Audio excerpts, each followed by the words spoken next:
Well, we have been through a full 3-day road trip move, so Albert is enjoying some well-deserved rest. Let's wake him up. Albert, the show is starting. Welcome to your new home. And to you, welcome back to a talk show that you may be watching because you feel obligated to as my friend. Welcome to The Growing Show. Now, before I get into it more, I have something I'm really excited about to show you. I got a call the other day from one of my friends, Mark, who is in podiatry school down in Arizona. And he called me and told me he had a surprise for me. He had written music to go with my theme song. So I'm going to try to use it today. I have to do this with a headphone. It's the Grow Show, the What Do You Know Show, the show dedicated to trying our best. Won't you join me and learn from our own lives and share with each other and care for each other and learn to apologize. And it might hurt, but it is worth it at The Growing Show. Welcome back to The Growing Show, everyone. Wasn't that cool? I loved it. I'm so happy. Thank you, Mark. So if you're new here, welcome to The Growing Show, which is a talk show dedicated to growth and development as a human. I'm your host, Isabel. So nice to meet you. So the reason I made this show is because I want us to be able to learn from each other's stories. I often in my life have relied on the kindness of others to teach me and tell me when I've made mistakes. But I thought if we shared with each other stories of growth and development, maybe we wouldn't have to play bumper cars with our life, where you bump into one problem and you might hurt someone, but then you go bump into another problem and then you hurt someone again. But you learn. There could be a better way, I thought. And this could be that. For those of you that have been loyal followers since the beginning, thank you. I've been so overwhelmed with gratitude for your support. It's really helpful when you like and subscribe. If you are interested in liking and subscribing to the show, I really suggest you do that now. You can subscribe down below. There's a little subscribe button. If you already have, if you wouldn't mind sharing it with people that you know and care about. That would be incredibly helpful as a creator to have you share my content. It helps in the algorithm. Stuff I'm still trying to figure out, really, but just know that your support really does help. And I really am grateful for the support I've received so far. So, a little update. I moved to Boston and I never did think that I would be here. I spent the last 5 years on the West Coast, and I'm originally from Wisconsin, so I haven't really ever been to the East Coast, and it's a bit of a change. I came here for grad school, and I just feel like a menace in Boston because I'm so outwardly friendly, and that is not the vibe here. People are incredibly kind, but they don't deal with the niceties, like how's the family, no, that's not here. But people are really, really kind. Let me give you an example. So I am living with 3 other girls. They're great. One of them has a boyfriend named Tyler. Now, when I first met him, I had been told he was coming over shortly after I moved in, and we were sitting outside, the 4 of us girls, kind of talking, getting to know each other, and I hear this noise. And I think, oh my gosh, there's a frat party down the street. It was yelling and, just boys hooping and hollering. And I was like, wow, there has to be 7 or 8 guys. But the noise started getting louder. And then all of a sudden, these 2 Boston young men roll up in this motor scooter. And they are Tyler, my housemate's boyfriend, and his friend. So they roll up, they yell for 2 hours about lots of different things. Not angry yelling. They were just loud. And then after 2 hours, I went to bed. And that was my first interaction with Bostonians full Bostonians.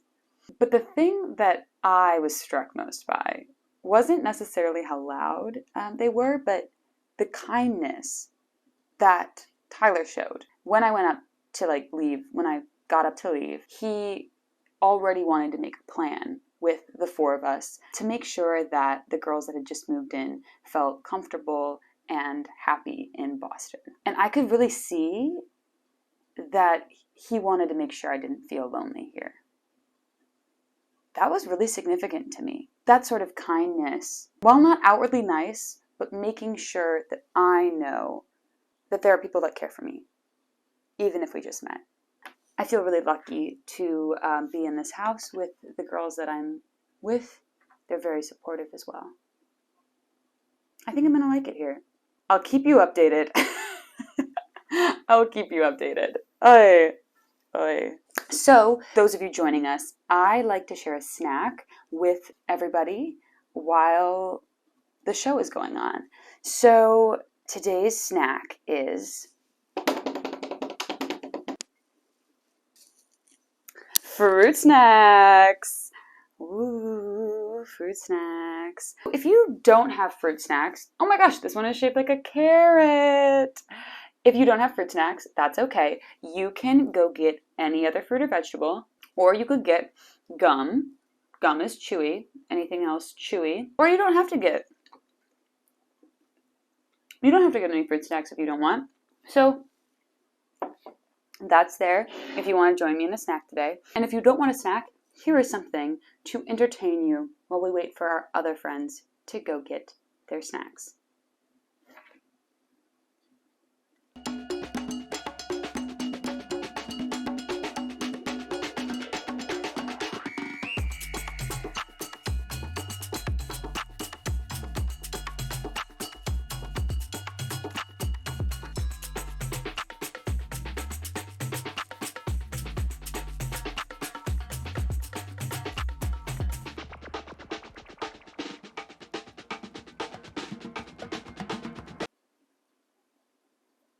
So this is the main part of the show where I share stories of growth that may be helpful to you, the watchers. I am so excited because since the show became self-aware, since the show became live on the internet, I have actually received a lot of really great stories of growth.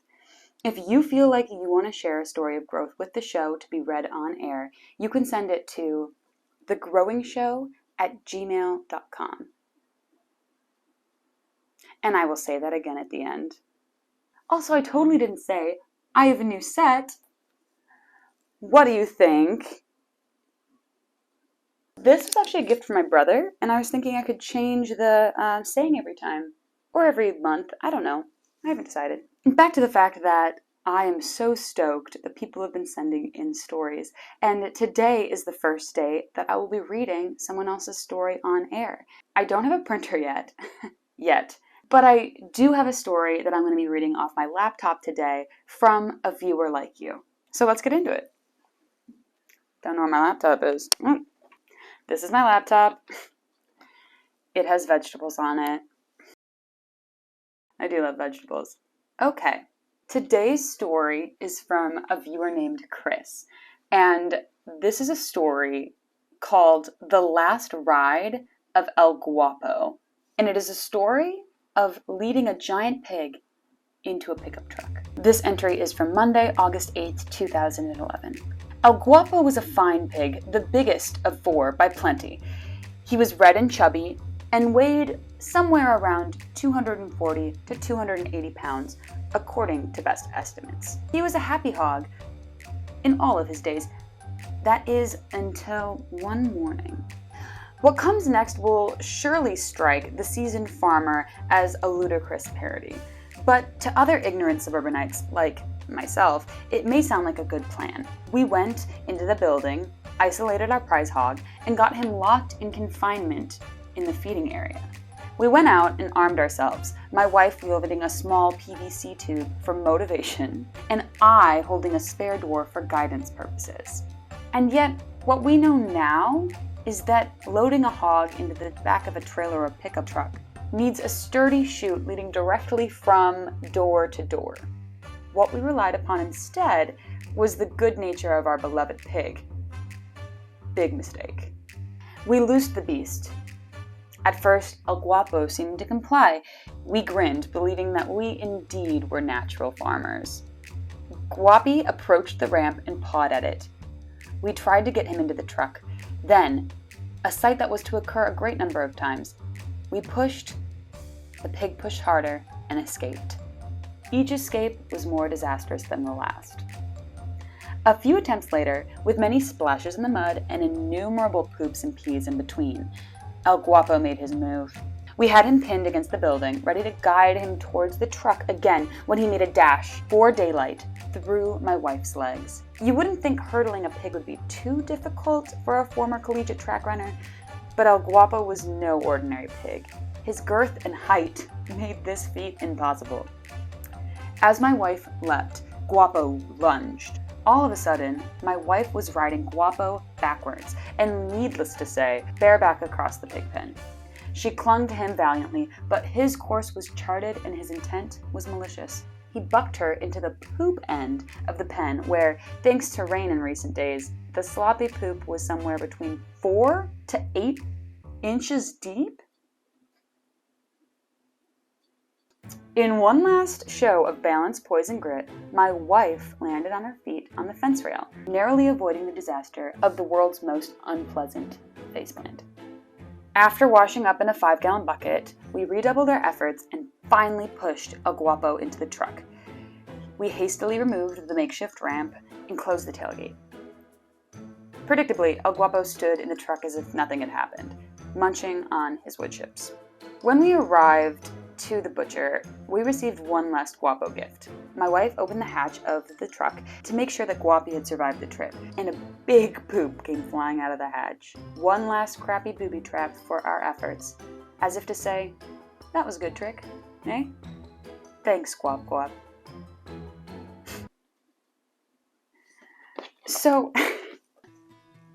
I know that Chris and his wife moved from the suburbs of Houston to become hobby farmers.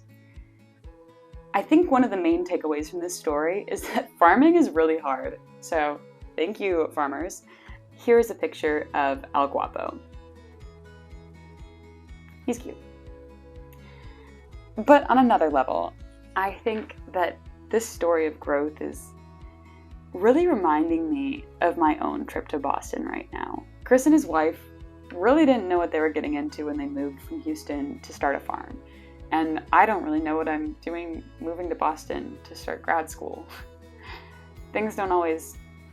Our journeys don't always turn out as we think, and then all of a sudden we're trying to shuttle a pig into a truck.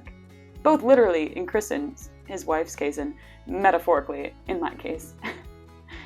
Maybe you've been there too before, where you had the best laid plans, you had the best intentions, and things still didn't go the way you hoped. I think about Chris and his wife and how they had the PVC pipe and the door off its hinges to guide the pig, and they had such good plans, and it still ended up as a crappy experience. Literally. Maybe you felt like you've been thrown in the poop sometimes too, even when you had really planned for something. Or maybe you're planning for something right now. You have to be prepared for things not to go according to plan. In fact, you should probably expect that things won't go to plan. There have been very few times in my life where something went according to my plans.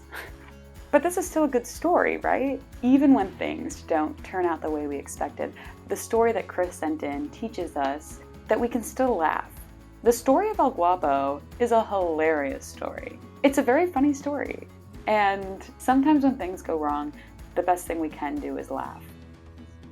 There were a lot of really rich takeaways from that, what seems like a simple story of a pig going to the butcher. I'm really grateful that you sent it in, Chris. Thank you. And I hope the rest of you can take something away from it as well, even if you're not a hobby farmer. And if you are a hobby farmer, good luck. Good luck to you. So with stories coming in, that's how the show is going to look.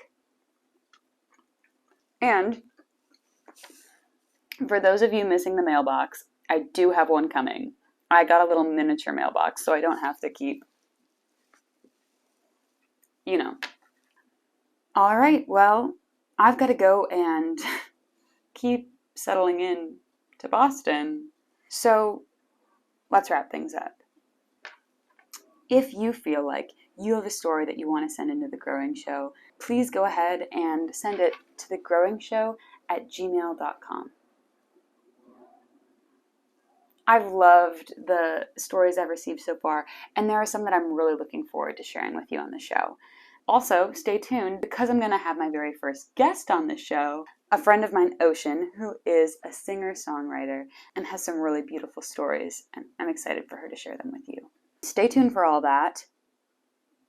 You might be getting a video from my archives next week because school is starting and I'm still settling in, but I wanted you to know that there are a lot of good things coming. I'm here with you as we go through things and grow through things. Yeah.